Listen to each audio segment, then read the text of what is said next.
Good evening, ladies as well as gentlemen. Papa Boris here with some more Hearthstone Arena action. It's actually been a long time since I've done Shaman, so let's grab Thrall here, my one-time favorite class, and kick things off. Boy, tough call here. I mean, the Defender of Argus and the Feral Spirit, I think, need to get the nod over the Auctioneer. The question is, which one? So the Defender of Argus is great. It provides buffs and taunt. This, though, provides a lot of power and health in a very cheap package. I mean, you're overloaded the following turn, but getting 2/2/3s for 3 mana just really crushes any dreams that your opponent may have ever had of beating you in some kind of aggro race. I'll try it out. We'll see if I regret this. I do like Defender of Argus. It's one of the best cards in the entire game, but we'll see how Feral Spirit does for me here. Okay, Frostshock, not that big a fan of this card, so I'll take the Dragonling mechanic. I think it's a very solid 4-drop. Here, I think Rockbiter Weapon's an easy call for some good damage. Haha, another Feral Spirit. Well, it's tempting. I mean, this is such a good card. Manatide Totem, though, can absolutely turn games around if you can protect it enough, either with a Lucky Taunt Totem or with, actual taunt cards like Feral Spirit. It's pretty good. I'll take the Feral Spirit here. We'll see how that goes for me. Yeah, another Rockbiter Weapon is just fine over a Raging Worgen, no problem. Here we'll just take Razorfen Hunter. The problem is I'm now accumulating a lot of 3-drops, so it'd be nice to branch out, do some 2-drops maybe. Okay, so the Tiger's a good card, but I had a couple of runs recently where I just didn't have enough 2-drops, and it really annoyed me, so let's just take Novice Engineer, make sure that our early game is solid. Well, I did say I didn't want any more 3-drops, but these are not playable cards, so we gotta take the Flesh-Eating Ghoul, which is excellent. Oh my god. Unbound Elemental, such a good card. But the Ooze is a 2-drop. I'm going to take the Unbound Elemental, whatever. We'll take 2-drops really hard from here on out. Okay, so here I could grab the Auctioneer. It does work nicely with these Rockbiter Weapons, and Feral Spirit is a spell. So the Mana Wraith is a consideration, though. It can really slow down your opponents, and then you can still play Feral Spirit the following turn because it's a spell. It doesn't count as a creature. I'm not going to pass on an Auctioneer, though. I passed on the Manatide Totem. Let's not pass on more card draw. Okay, so here I'm tempted by the Fen Creeper and the Dragonling mechanic, but the Murloc Tidehunter is a very nice 2-drop that I've been growing to appreciate. And in fact, since I already have a lot of taunt with the Feral Spirits and with my hero ability sometimes, I think we'll pass on the Fen Creeper here and grab the Murloc Tidehunter. Get that early game short up. Alright, over a 3rd Rockbiter Weapon, I will take the best 2-drop in the game. And I could take an Ooze, that's my second one. I'm going to regret it if I come up against someone wielding weapons, but the Silverhand Knight's a great 5-drop, and there are fewer mages now than there used to be, making him a lot better than it used to be. Now, I know some people watching this are clamoring for me to take Wind Fury. I maintain that that is a bad card, so while I'm not a fan of the Warlord, I'm going to take him here, take advantage of the fact that I passed on some 5-drops earlier, and try to make it work. I mean, I do have the mechanic here, the Hunter, the Feral Spirit, and being a Shaman, and the Tidehunter. So actually, if I've unintentionally set myself up for Frostwolf Warlord in any arena, it's this arena. Okay, Crocolisk, do I need to take it? I've got 3 2-drops and 4, 5 3-drops. I've got Unbound Elemental, though. It's like as good as a 4-drop. Seriously? Like, I'm counting these as 4-drops because they're just that good, so we'll take the Unbound Elemental there. Okay, now here I can take another 2-drop, or I can start getting some endgame going. I've got 2, I would say, big cards, one of which is conditional, so the Harpy is a temptation. But I'm going to take another Amani Berserker. With this card, we have shored up our early game. We've got 4 solid 2-drops that we're happy with. Alright, and we can proceed to get big cards as soon as we see them. Now, a second Frostwolf Warlord, well, it's greedy, but this deck does support it really well. I'm not going to do it, though. I think that I'll just take a No Motion Metro for some card draw, and also to fill up my curve a little bit. Okay, Unbound Elemental, that's nice and all, but we'll take a Ventricle Mercenary. We do need some big stuff somewhere. Chillwind Yeti is exactly what I need. I'm not a big fan of Bloodlust. The threat of Bloodlust is, I think, a lot more important than the actual card itself. And although the Azure Drake is great, you can't pass on Lightning Storm as a Shaman. It's the only mass removal you've got. So basically, right now, my only concern is a lack of endgame. I passed on that Wind Fury Harpy to take an Amani Berserker, and I'll jump at any Boulder Fist Ogre, Wind Fury Harpy, even a War Golem that comes my way. This guy's pretty big for 4 mana. We'll grab him. Oh boy. This is a bad pack. Well, I'll take the Dread Corsair. Oh geez, this is another bad pack. I guess this is when I'll take the Bloodlust. I do have a lot of Swarm creatures. Fire Elemental, I was beginning to worry you wouldn't show up. And Boulder Fist Ogre, oh, that's so good. Oh my god, that's so good. Oh, yes, the 11th hour fire elementals. I think I'm going to take Mad Bomber. No, just kidding. I'm never going to take Mad Bomber. We're going to take just a generic 2-drop here because I don't like the Gurubashi, and I have enough endgame that I don't need him around. Okay. Fairy Dragon, a good 2-drop, but because I drafted 2-drops pretty aggressively, I don't feel like I need it. I'm going to take Earthshock because silence can be good to have sometimes, and so can the 1 damage. And here I need to choose between Stormforged Axe and Forked Lightning. It's an interesting choice. On the one hand, Forked Lightning is a card you often pray the Shaman does not have when your start is a fast one. On the other hand, the Stormforged Axe does go with the Dread Corsair and the Bloodsail Raider, so because of that synergy, I'm going to take it over the Forked Lightning. And here, the Auctioneer already got one of them, so we'll take a Violet Teacher. She's got a good body. All right, well, I think that draft went great. I mean, I'm sure that there are some picks that people disagree with, and I'm sure that there are some decisions that I could have made better. But compared to the last draft I had, oh my god, this one looks great. I mean, for like the last 6 or so runs, I've been between 4 and 6 wins with Shaman. I think if any time is gonna break out of that rut, it's gonna be this time. So we'll see. We'll see if I'm overrating my deck, but I'm gonna say I think I got a good chance of making it to 7. Alright, this is a bit of an unfortunate start because I'd like to be second rather than third here, or first here. Third, what is that? But the Dread Corsair makes things a lot better. One thing I've noticed, and I've messed this up in my videos, I hope my messing this up will make you less inclined to mess it up, is when you have a Dread Corsair, you need to look out for weapons that you may be holding on to, because the mana cost changes, of course. So if once I play the Stormforged Axe on turn 2, on turn 3 I have 2 mana to work with, which is enough to play this guy. He'll be 2 mana with the Stormforged Axe in play. So as long as my opponent doesn't play an Ooze, I'm going to have basically a 3-3 on turn 3, which is not exceptional by any means. It's not like exceptionally good, but it essentially allows me to cheat the overload. Like I have this overload here and it's just not going to matter. Okay, now because he did nothing, I'm presented with another option, namely that of making a totem. And in fact, I'm going to do that. The reason I'm going to make a totem here is because I have this Unbound Elemental, which is a really good 3-drop. A 2-4 for 3 mana, even without any buffs, is awesome. And if it survives the turn, which it will unless my opponent has True Silver Champion, then I'll be able to play this the following turn and the Dread Corsair all in one go and buff the Unbound Elemental. Now, I have to confess it's very fortunate that I drew a Searing Totem because this allows me to kill off his recruit. And what that means is that now if he has Blessing of Kings, formerly he would have been able to kill my Unbound Elemental with it, now he cannot. So the only card that he can kill this with is a coin into True Silver Champion. Hammer of Wrath doesn't deal enough damage, and Blessing of Kings doesn't have a creature to buff. So does he have a True Silver Champion? That's the question. Because he definitely has the coin, and he hasn't played anything at all except for a recruit. So he's got lots of chances to get it. Even if he has True Silver Champion, well, it's not the end of the world. I'll still be able to play the Violet Teacher next turn. Anyway, he didn't have True Silver Champion, so we're going to play a Stormforged. I mean, I have actually a lot of different things that I could play here, but I think this is the best. I'm just going to do Stormforged Axe. It'll buff the Elemental, kill his Worgen, and I'll play the Dread Corsair. It doesn't get enraged like the Berserker does, but it has more total stats. And I'm not actually going to attack my opponent. The reason I'm not going to attack my opponent is if all the Stormforged Axe does is kill off 3 of his recruits, I am happy. Because even though I will go down a card for that, the amount of value I'm getting in terms of mana is gigantic. I'd be like 2 mana for this thing, 3 if you count the Overload, clearing out 6 mana's use of his hero ability. This is an important point is, oh my god, he actually has an Ooze. Wow. So much for all that conversation. Anyway, I was gonna say, when you count how much things are worth, you can't just count the cards. You also have to count the mana.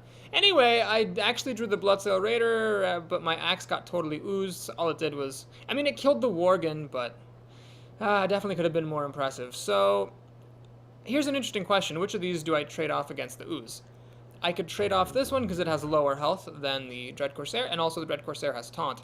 Or I could keep this around because it has more potential if I draw more Overload cards. Well, what Overload cards do I have? I have Feral Spirit. Never saw any Lightning Bolts. I passed on Forked Lightning to take the Stormforged Axe. I got a Lightning Storm. Yeah, I think this is the one I want to trade in. So now I need to just decide what cards am I playing.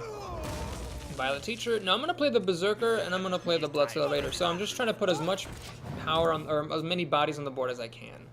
That is the plan. And I hope I draw my Fire Elemental. I got 2 of them. I hope I draw one of them soon, because it's getting to be about that time. If not, I guess it won't be the end of the world if I play Novice Engineer to Violet Teacher, or maybe something else. I'm very safe against Consecration.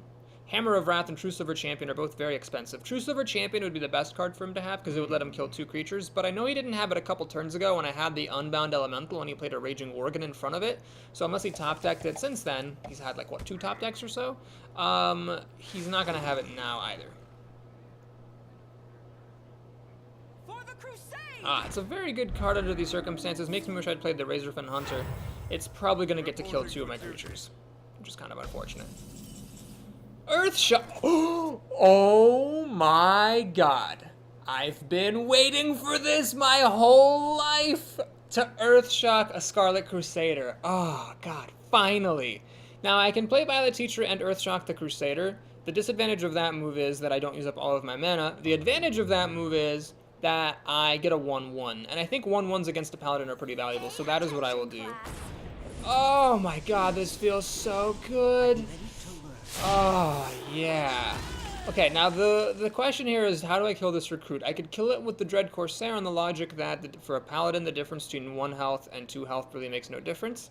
Or I could kill it with the Berserker to enrage the Berserker. The problem then is that the Berserker and the Dread Corsair and my Violet Student here would then all die to a Consecration on the following turn. So how likely do I think it is that he has Consecration?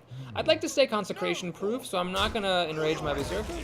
We're going to take a slower road here and pass the turn. Now, of course, at 6 mana against a Paladin, there's always the risk they have Equality and Consecration, and will clear your board and win the game. That's one of those things you just got to accept playing against a Paladin, but it's really unlikely. I've had it happen to me just a couple of times, and some of those times I ended up winning the game anyway, so I wouldn't, it's just not something I worry about or play around. Now, if he had that here, he'd win, because he just has so many cards.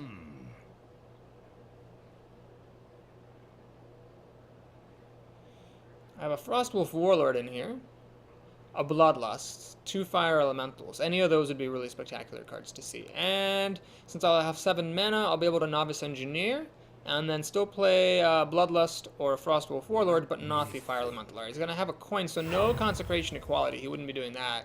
He wouldn't be doing the coin if he had that. He's going to give me some mana, which may or may not matter, to kill my Taunter. That's fine. This guy definitely did his job. Best 2 mana I've spent in a while. And he does have True Silver Champion. Okay. Well, in light of that play, I do wish I'd enraged this guy, but it's possible that he chose not to play Consecration specifically because I didn't enrage this guy, so I think I'm alright with how I did things. Alright, let's see if we can get one of our money cards here. Lightning Storm is not the hero that Gotham needs. Let's draw a card. Gadget and Auctioneer will just die to this weapon. I don't think I want to do that, so we're going to just flood the board then. I'm playing this very much like a Paladin. This is what Paladins love to do, is just fill up the board with creatures. Killing Totem, totally useless. For now, at least. Also, my board is full, so I have no room for more totems or for the Auctioneer, but I'm pretty sure that I'll, either he'll kill something or he'll play something for me to attack into. So I'm not concerned about my board being full. Well, this game's going very well, unless he pulls off a killer Consecration combo. This is something I really don't care about at all. That is a little bit more annoying, but I still don't care. Do you need a blessing? That could be annoying, actually. Actually, that is definitely annoying. No matter which of these two it buffs, it's going to be kind of a problem. If it buffs the bear, that means I can't kill it with the Violet Teacher anymore. If it buffs the Golem, I mean, anytime the Golem gets more health, that's just a big old pain in the ass. Alright, he's going to kill off my Razorfin Hunter. Makes sense. So I got him down to 20 health. I have a big board presence. Lots of my stuff is kind of small, though, so... Ah, Rockbiter Weapon. Perfect. So here's the problem. The problem is that if I play the Auctioneer and the Rockbiter Weapon, then there's going to be no room for the Violet Teacher's student to come on. So I'm going to first throw away the existing student. Oh, geez, I messed up. No, I didn't mess up. Never mind. I was thinking I should have put the Rockbiter Weapon on the student, but again, then we have the problem of no new student would have formed. So I will put Rockbiter Weapon on my little boar. Hang on a minute. That's not really how I want to do things, is it? I think I'd rather just kill the bear with the Violet Teacher, Rockbiter weapon on this to kill the golem, use the Novice Engineer to kill the Young Priestess, or I could just ignore the golem. Well, I do want to use Rockbiter weapon, so let's just do it on me then. Get a student, draw a card. I'm ready to learn. That's... Okay, there's really no room for you guys, I'm sorry. Elements guide me, yes, yes, yes. Ah, man, there's just really no space for this. So, yeah, we're gonna make a totem. Taunt would be ideal. I actually got the taunt, that's nice. This stops Blessing of Kings from being able to kill off my Gadgetzan Auctioneer. Alright, again, still waiting for the same cards. Bloodlust, Fire Elemental ×2, Frostwolf Warlord, those would be great. Any of those. But as long as he doesn't get Consecration plus Equality here, should be in pretty good shape to win it. I mean, he's low on health, and these guys do hit pretty hard. Alright, so the Golem sticking around is going to be helping him because he'll be able to kill off the Taunter with the Golem, and then use the Truce of the Champion to kill off my Auctioneer. He made a little mistake. He played the Molten Giant before killing my Auctioneer. Had he killed my Auctioneer first, he would have had 2 fewer health. This would have cost 2 mana rather than 4. He would have been able to make a Recruit. Not sure if that will matter or not, but it was a little misplaced, so this might be a bit of a newer player. Alright, so we have 2, 5, 6, 7 damage. This is not an irrelevant last turn Molten Giant, that is for sure. I did not flip a taunt, unfortunately, which is what I wanted. But he's really low on health, and I don't know, it just seems unlikely that he can come back. This was not an irrelevant last turn Molten Giant, unfortunately, because I did not top deck a Bloodlust. But I can just plink him away with my little creatures here, and I should be in alright shape. Since I didn't get a taunt totem, honestly getting this Steering Totem isn't bad, because it deals damage, and every little point of damage counts now. So my Ogre eats out this Giant's attack. Golem, I'm guessing, will kill off the Novice Engineer. Truce of our Champion probably kill off this 2/3. Then I've got 5 damage still to send in his face, so he needs some other healing or taunt or removal. Any of those should do the job.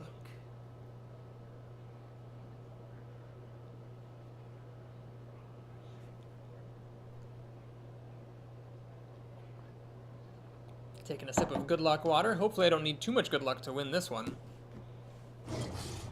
The wolf really doesn't make any difference. It does, actually. Let's the Golem kill my Crusader, so now he can use his weapon to kill off my Novice Engineer and actually gain a life from this. Which means I will only get him down to 1 health if he has no further disruption.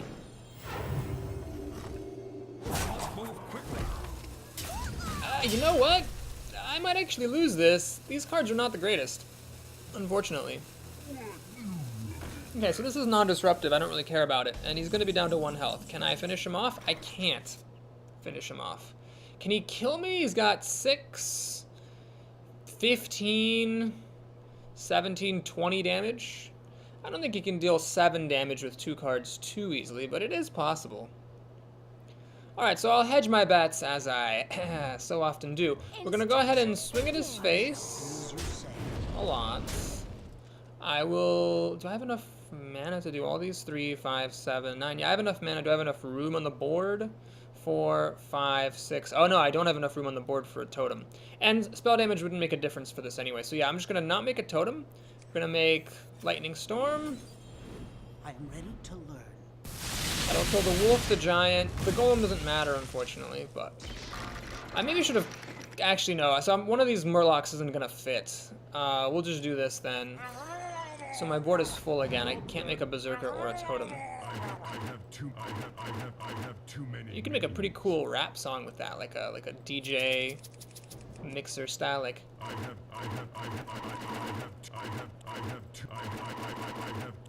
Anyway, sorry.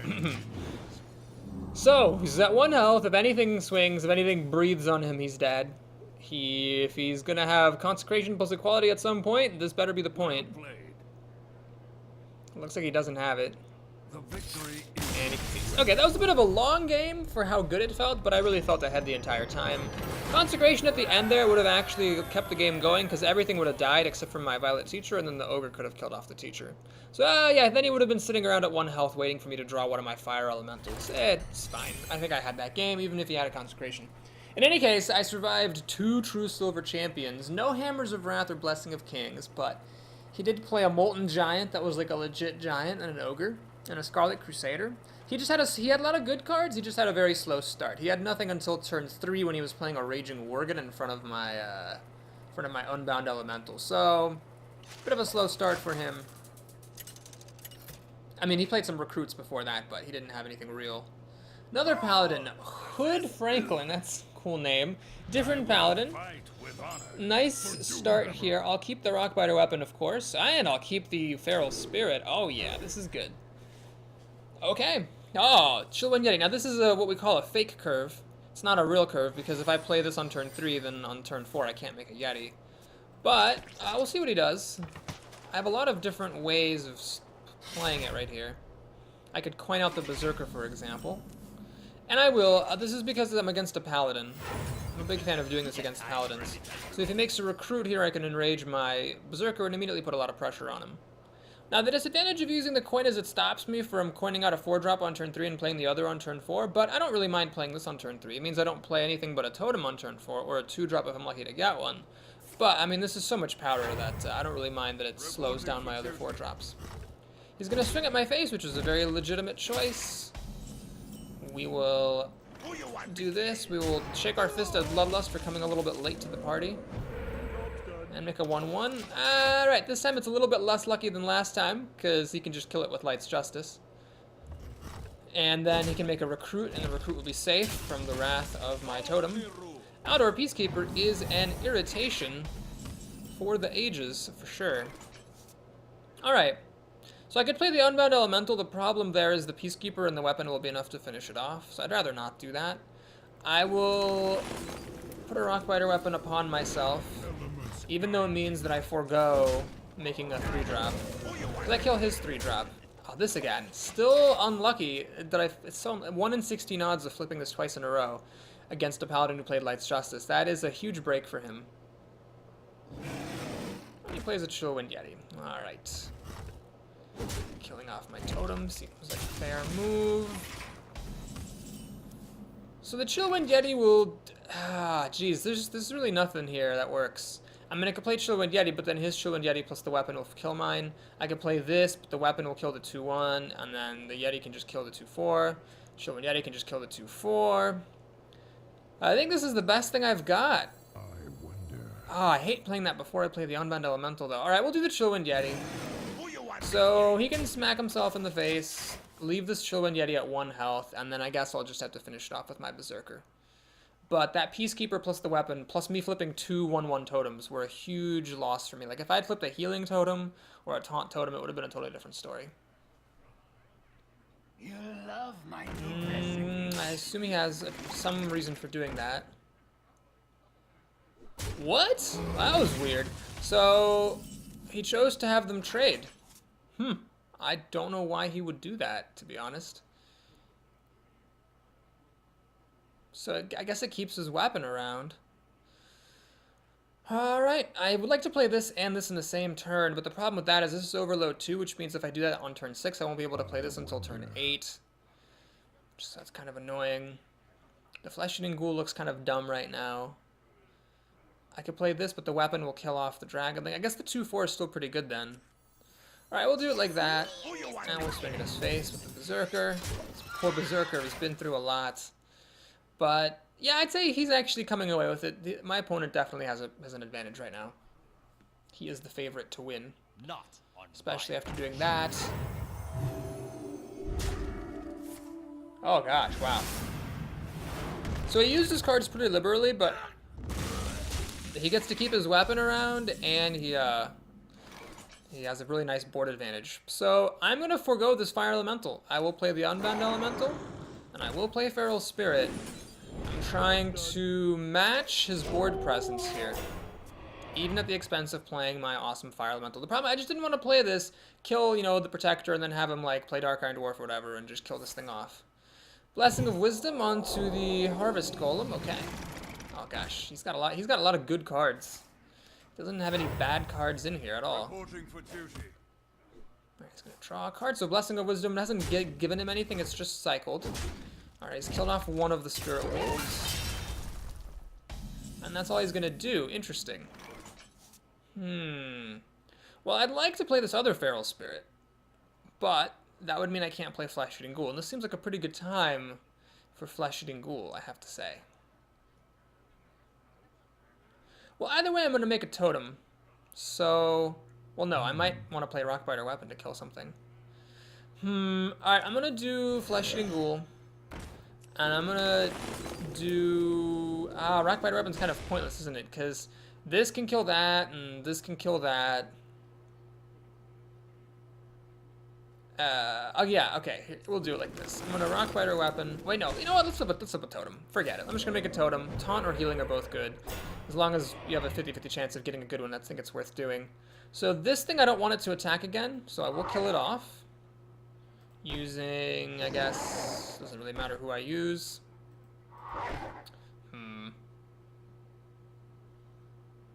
Do this guy. And then I'm gonna kill off the one of these 2/2s. Okay, I'm not sure if that was the right way to play that turn, but at the end of the day, he's got 7 cards to my 8, soon to be 9, and I feel like I've got a pretty good chance.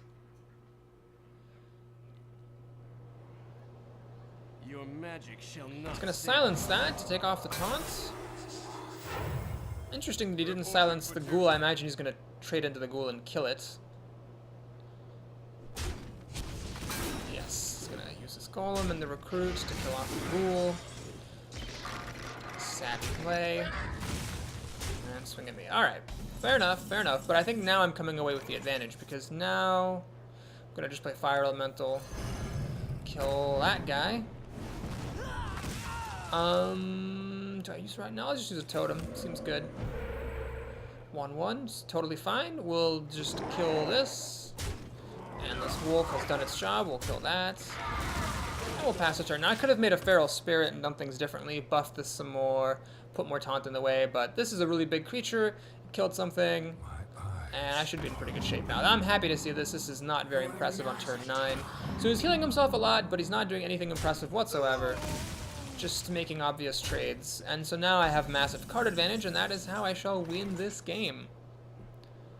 Alright, well, now's the time, I think. So first, let's play Feral Spirit. Then we play a Frostwolf Warlord, so the synergy working out pretty nicely. Now I'll play Rockbiter Weapon on myself. Kill off the 3/3. Kill off the damaged golem. And kill off the 4/5. And he is in a heaping monkey ton of trouble. Even if these 2 cards are Consecration and Equality, I still have a card advantage. Granted, Bloodlust is not going to be playable for a while, but he's in a lot of trouble. Blessing of Kings on his own turn. That's a desperate move.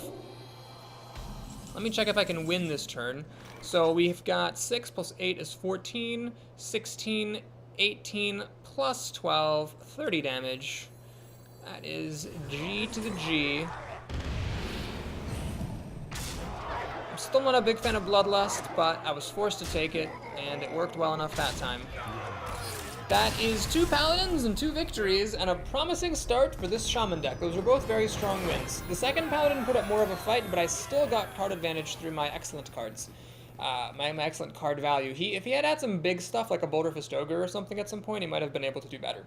As it is, I must thank you for watching this video. If you enjoyed it, do please like and or subscribe. And if you want to see how it ends, then stick around, because I'm going to show you the rest of the games in just a moment. I'll see you in a bit. Till then.